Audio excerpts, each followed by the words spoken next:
Une personne blessée ne peut pas aider l'autre.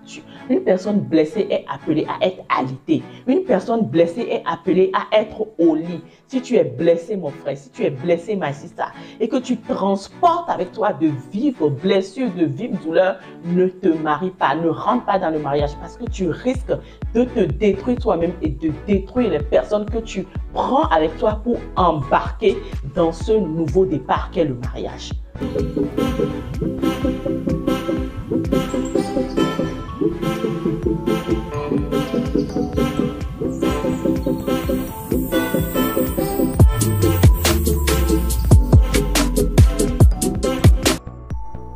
Hello, bonjour à tous, j'espère que vous vous portez tous bien par la grâce de Dieu. Je voudrais prendre ce temps pour souhaiter la bienvenue, la chaleureuse bienvenue à vous tous qui nous avez rejoints durant ces jours, durant spécialement la semaine dernière, parce que j'ai vu qu'il y a une vague de nouveaux abonnés qui nous ont rejoints sur la chaîne. Vraiment, je vous souhaite la bienvenue. Assurément, Dieu vous fera du bien sur la chaîne Femme Bâtisseur de Destinée. Ici, sur cette chaîne, de quoi nous parlons, ici, tu obtiens toutes les clés qu'il te faut pour ouvrir les portes de paix et de joie dans ton foyer, dans ton couple, dans ta famille en général. Je vous rappelle aussi que notre formation Bâtir les fondements d'un mariage solide commence très prochainement. La première session se déroulera à partir du 8 janvier 2024. Dans cette formation, tu obtiendras toutes les clés qu'il te faut pour vivre ce mariage, bâtir d'abord en premier et vivre ce mariage heureux, prospère et durable qui n'est plus un acquis aujourd'hui parce que beaucoup de gens ne prennent plus, la valeur, ne comprennent plus la valeur de la formation, de prendre ce temps de préparation. C'est de ça que nous parlerons aussi aujourd'hui. Prendre un temps de préparation, se préparer, s'équiper véritablement avant de rentrer dans le bateau du mariage parce que le mariage, ce n'est pas encore la fin, c'est le début d'une nouvelle aventure. Et pour pouvoir avancer, prospérer dans cette aventure, il faut se préparer correctement. Donc, nous vous y attendons à partir du lundi, du 8 janvier 2024. Soyez très nombreux et nombreuses à vous inscrire pour la formation. Toutes les informations pour accéder à la formation sont en barre d'infos. Allez-y et procurez-vous de votre place. Il y a le sujet dont je voudrais vous parler aujourd'hui est très primordial et c'est des choses dont nous parlons dans la formation.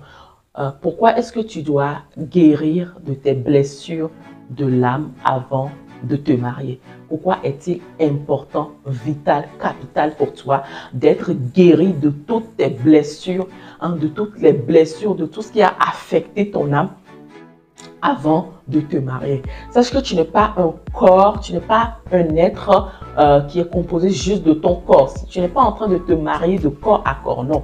Ce mariage va au-delà.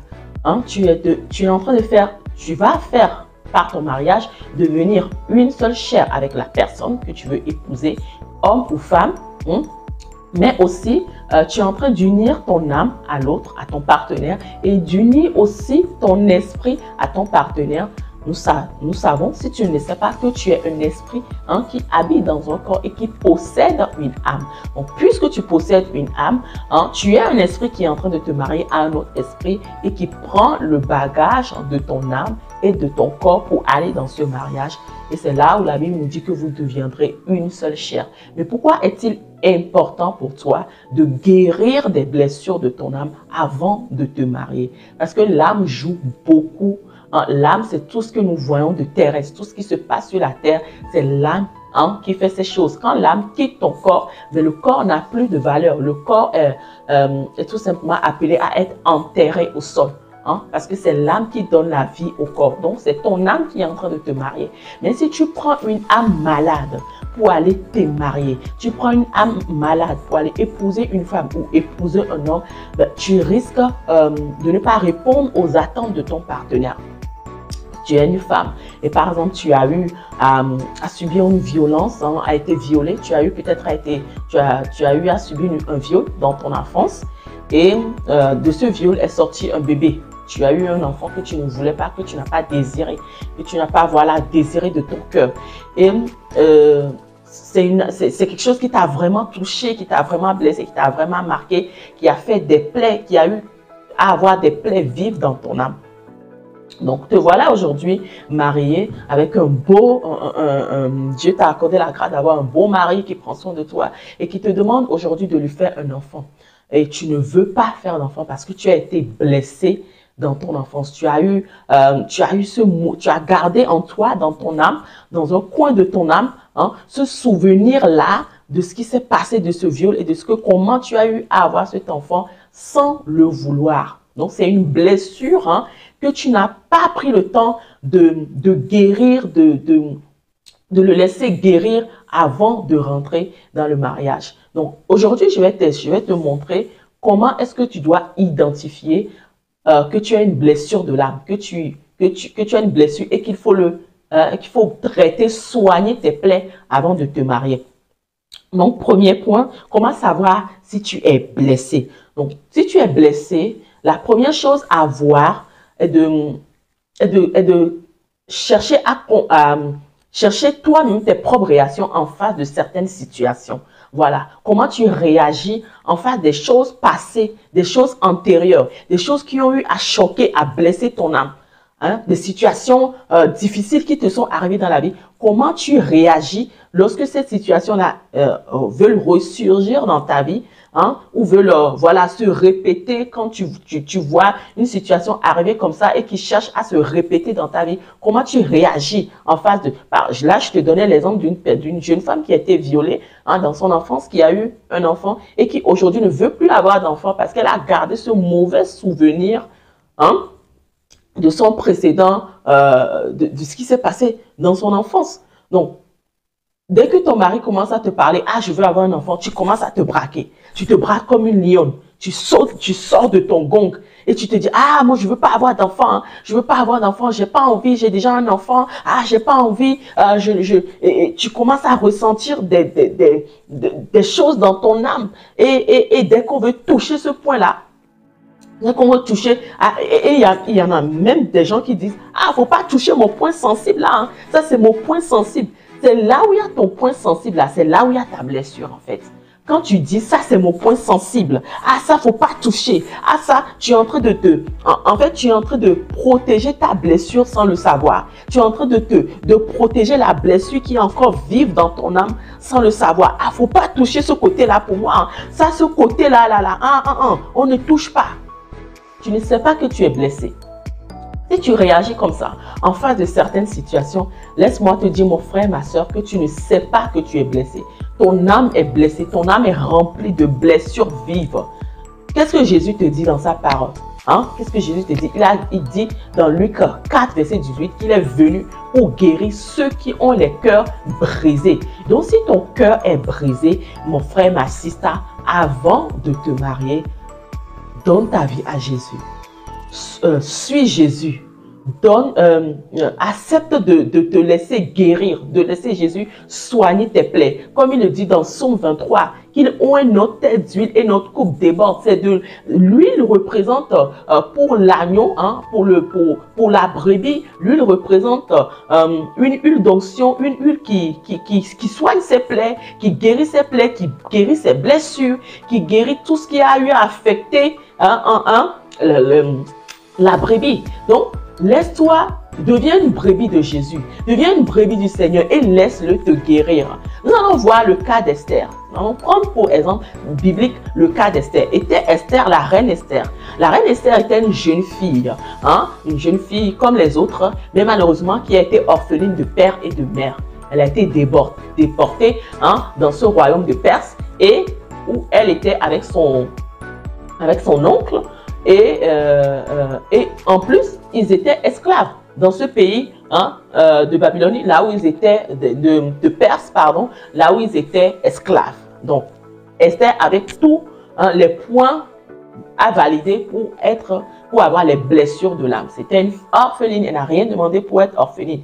Elle n'a jamais demandé à Dieu d'être orpheline de père et de mère. Elle n'a jamais demandé à Dieu d'être déportée comme esclave, hein, dans le royaume de Perse. Elle n'a jamais rien demandé de tout cela, mais elle est née dans des blessures, elle est née dans des conditions difficiles et atroces. Mais quand tu lis le livre d'Esther, avant, elle a été sélectionnée par le roi. Donc, comme toi aussi, ma sister, tu peux être sélectionné par un beau jeune homme qui veut t'épouser. Mais qu'est-ce que s'est passé dans le livre d'Esther? Qu'est-ce que Esther a eu à faire? Qu'est-ce que le roi a mis comme des choses à faire avant d'accéder dans le mariage? Esther a pris le temps de se baigner, de se soigner. Elle se oignait des huiles de myrrhe. Le parfum de myrrhe, l'huile de myrrhe avait pour vertu de guérir des blessures, de guérir en fait les blessures du corps. Hein. Et même ces blessures du corps, je pense que ce livre est aussi très spirituel. C'est aussi la guérison des blessures de l'âme qu'il y avait dans la vie d'Esther. Donc Esther, cette préparation a pris 1 an. Esther a pris 1 an, une année tout entière pour être guérie, pour se laisser guérir. Et cette personne qui lui avait été confiée par le roi représente en fait le Saint-Esprit. Le Saint-Esprit est la personne habilitée pour te guérir, pour restaurer ton âme. Tu peux aller chez les psychologues, les psychiatres et tout ça, mais ils ne sont pas aussi efficaces que le Saint-Esprit. Comment faire pour avoir ce Saint-Esprit? Il suffit juste de donner ta vie à Jésus. Donner sa vie à Jésus, ce n'est pas suivre une religion. Non, donner sa vie à Jésus, c'est suivre la personne, le Messie Amashia que Dieu s'est choisi. Ce n'est pas à nous, hommes, de choisir notre sauveur, de désigner que non, celui-là il est bon pour être ce sauveur, celui-là il est bon. Non, c'est Dieu qui choisit le sauveur des hommes et à toi de reconnaître ce Messie, de reconnaître ce sauveur et de le suivre. Donc la Bible te dit qu'il n'y a point de salut en aucun autre nom que le nom de Jésus. Donc accepte de suivre Jésus et c'est Jésus qui est capable de te donner son esprit et cet esprit-là aura pour rôle dans ta vie de guérir tes blessures, de restaurer ton cœur avant que tu n'embarques dans le mariage. Pourquoi est-ce que je te dis tout cela? Parce qu'une âme blessée, ne peut pas prendre soin de l'autre. En tant que femme, tu as été appelée à être une aide pour ton mari. N'est-ce pas? Tu es appelée à être une aide, à prendre soin de la maison, à être chouette, à être coquette, pardon, tous les jours, hein, à prendre soin même des enfants qui naîtront de ce mariage, de la belle famille, de tout ça. Tu as beaucoup de responsabilités en tant que femme. Mais si tu es malade, my sister, dans ton âme, si tu es remplie de blessures, tu risques de blesser ton mari, de blesser tes enfants et de détruire toi-même ta propre famille, de détruire toi-même ton propre foyer en fait. C'est pour ça qu'il est important pour toi de chercher à guérir des blessures de ton âme avant de te marier. C'est pour ton propre bien, c'est pour le bien de ton foyer et de tous ceux qui sortiront de ce foyer. N'est-ce pas? Il est important aussi pour toi, mon cher homme qui me suit, de guérir. Parce que nous voyons beaucoup d'hommes aujourd'hui qui rentrent dans un mariage qui n'ont pas pris le temps de se préparer. La préparation n'est pas seulement pour la femme, elle est encore plus importante. Elle est encore plus importante, cette préparation pour les hommes. Je vous en conjure, chers hommes, prenez le temps de vous préparer avant de vous marier. Prenez le temps de vous préparer avant de prendre nos sœurs en mariage, s'il vous plaît. Je ferai une vidéo dans ce sens-là pour vraiment inviter les hommes à prendre du recul et à s'examiner, s'il vous plaît. Il y a beaucoup de dégâts dans le foyer. Il y a beaucoup, les hommes sont devenus des instruments de destruction du diable pour les femmes. S'il vous plaît, prenez le temps de vous préparer. Prenez le temps, je ne parle pas seulement de ma formation, bâtir les fondements de mariage solide, mais prenez le temps, allez vous former. Prenez la Bible, lisez. Quels sont vos rôles en tant qu'homme? L'homme est appelé à être quoi? À être celui qui protège, qui prend soin de sa famille, qui prend soin de cette femme que tu es parti prendre chez sa famille. Tu es parti la prendre pour prendre soin d'elle, pas pour la détruire. Pas pour la détruire, non. C'est pour prendre soin d'elle. Mais si tu es malade, si toi-même tu es malade, si toi-même tu es blessé, comment tu peux prendre soin de quelqu'un? Si toi-même tu es broke, comment? C'est normal parce que une personne malade ne peut rien faire. La personne est appelée à être alitée. Donc prends le temps, cher homme. Le mariage, c'est pas seulement de prendre une épouse qui sera comme une ménagère chez toi qui te fera beaucoup d'enfants. Non, mon frère. ton rôle, c'est de prendre soin d'elle. Donc, prends soin de toi-même d'abord, hein, avant de chercher à prendre quelqu'un pour épouse. Maintenant, tu vas me demander comment guérir. La première chose que je te demande à faire, c'est d'identifier tes blessures. Où est-ce que tu as été blessé? Quelles sont les choses de la vie? Hein? Comment, si tu as besoin d'identifier certaines choses, d'avoir une compréhension plus profonde, tu peux prendre un rendez-vous personnel avec nous. Toutes les informations à l'email, tu peux écrire pour prendre le rendez-vous. Tout est en bas, en barre d'infos. Donc, tu dois premièrement identifier là où il y a tes blessures, où est-ce que tu es guéri, hein, dans quel domaine tu as eu à être blessé. Et maintenant, commencer ce travail avec Dieu. Demander à Dieu de te guérir, demander à Dieu de soigner ses blessures pour que tu sois restauré avant de rentrer dans ce mariage. Parce que le mariage, c'est un nouveau départ. Il faut qu'il y ait de nouvelles choses. Il ne faut pas rentrer avec des anciens bagages. Il ne faut pas rentrer avec des anciennes choses tout simplement. Non, la Bible dit l'homme quittera son père et sa mère et les deux feront une seule chair. Ils deviendront un. C'est un nouveau départ. On ne peut pas rentrer dans le mariage avec des anciens bagages chargés de gauche à droite. Hein, et la maison même est déjà remplie de bagages avant que vous ne commencez même ce nouveau départ. Non, ça ne peut pas être comme ça.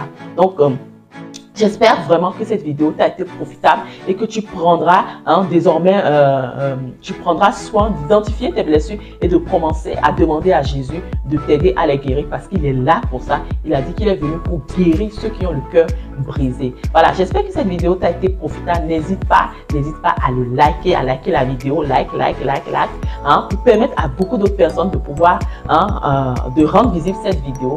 Commente aussi, donne-nous ton retour sur la vidéo, commente et n'hésite pas aussi à partager autour de toi pour faire du bien aux autres. Donc voilà, je te dis à très bientôt dans notre prochaine vidéo.